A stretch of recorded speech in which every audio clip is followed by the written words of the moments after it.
All right, so tonight was the go home show, Monday Night Raw, before the Night of Champions pay per view this Saturday night. Which, by the way, if you haven't checked out my predictions for the show, go check it out.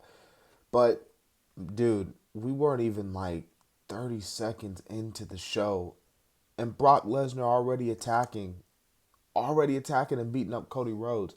Beating up Cody Rhodes so bad that Cody Rhodes even suffered an arm injury, which I'm going to go ahead and say it. It's so funny that Adam Pearce and WWE officials all night long have been basically trying to convince Cody to not take part in this match because of his injured arm. But around this time last year, they had no problem allowing Cody Rhodes to walk in Hell in a Cell with his torn pec. His damn arm was about to fall off, and they was like, "Oh, Hell in a Cell, Cody, you can go." But in this case, you can't go against Brock Lesnar. But then again, this is Brock Lesnar we're talking about. This ain't Seth Rollins.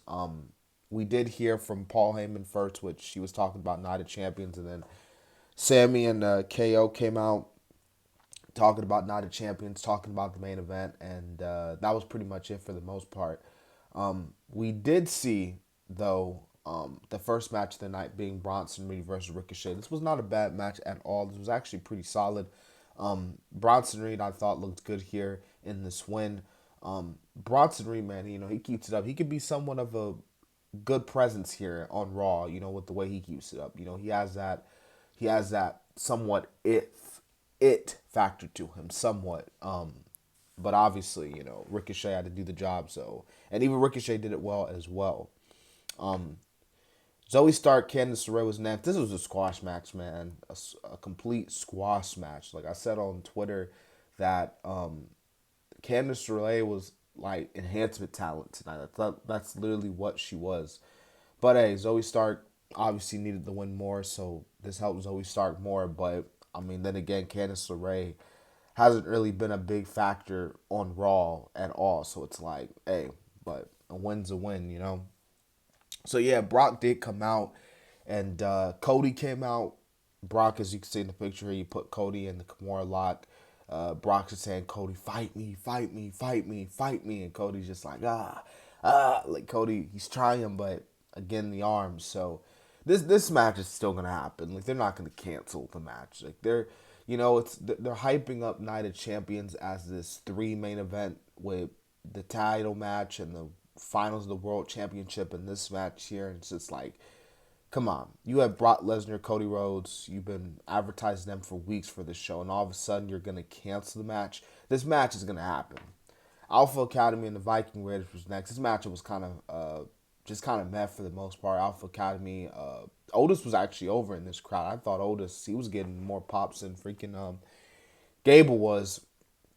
But Alpha Academy got the win here. There's really not more I could say about it. You could tell they're still doing the back and forth with Dupree and Gable and Otis. Basically, sooner rather than later, gonna need to make a decision on who he wants to go with.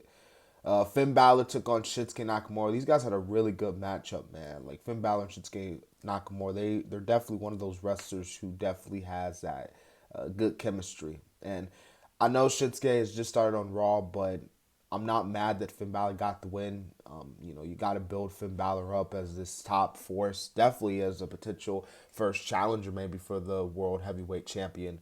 And, Finn Balor getting the win tonight could obviously justify that. But yeah, this is a really good match between both guys. And Damian Priest, he did his job as well by ringside.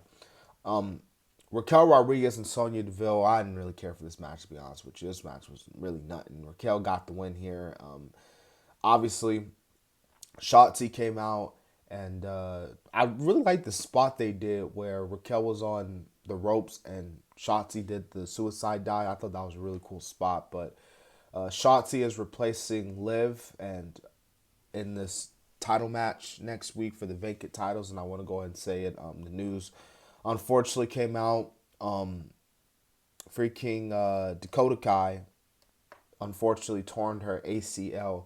So she's obviously going to be out of action for the next couple of months. So Godspeed, and hopefully she gets better, because you never want to see an injury like that. There's been a lot of injuries going down recently, I've noticed.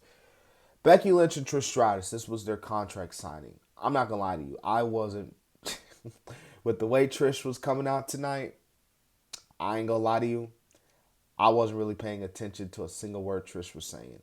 And Becky did get a few shots in. Like I thought that the whole woof woof, you're in the big times, you're in the big leagues now, girl. Like welcome to the big times, little like dog woof woof. But this contract, I thought this was lame. I'm not gonna lie to you. You know, Trish Stratus. I've been saying it for weeks now. It's like I just can't really buy her as a heel, and it's like even in this promo, once again, like she's just trying so hard to sound convincing. Like I just don't know, and yeah, but their match is set for Night of Champions. This isn't gonna be the end of their feud, by the way. I don't see that. I doubt it. But yeah, so that was that. But again, I wasn't really paying attention to Trish. And if you watch that segment, I think you, the audience, the people watching this video who's watching the show would say the same thing. Dominic and Apollo Crews. This matchup was actually pretty solid. I ain't gonna lie, because Rhea attacked Crews on the outside. Dominic hit a huge frog splash. I mean, Apollo was on one side of the ring, Dominic was on the other. Dominic gets the win. I mean, sorry Apollo, but you got to do the job. I mean, you with Rhea and Dominic, you just can't stop them. You just can't.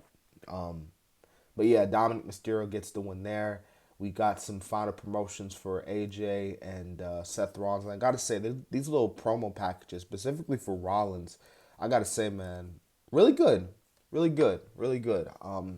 Something's got to give here, man, because like it's like you can make a case for saying AJ could win, but then you could say a case, oh, well, Rollins deserves to win. So something's got to give Saturday afternoon.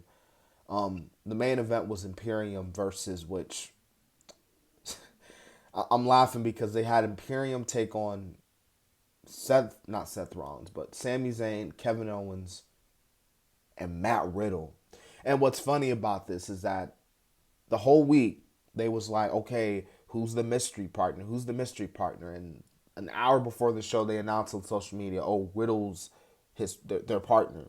Don't you think that with Night of Champions a few days away, this being the go-home show, Ali is facing Gunther, you would think they would have Ali be the mystery partner? Plus, I ain't gonna lie to you, who would have wanted to see? I thought a little nice interaction with Ali and Kevin Owens and Sammy would have been hilarious.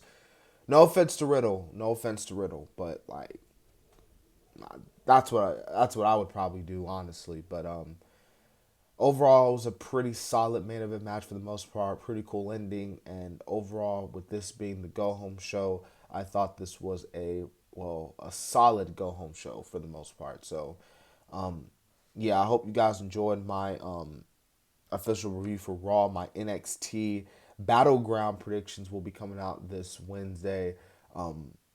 Yeah, and like I said, if you haven't checked out my Night of Champions predictions, if you haven't checked out my AEW's Double or Nothing predictions, go check that out as well. This has been the Kid DC Wrestling, and so yeah.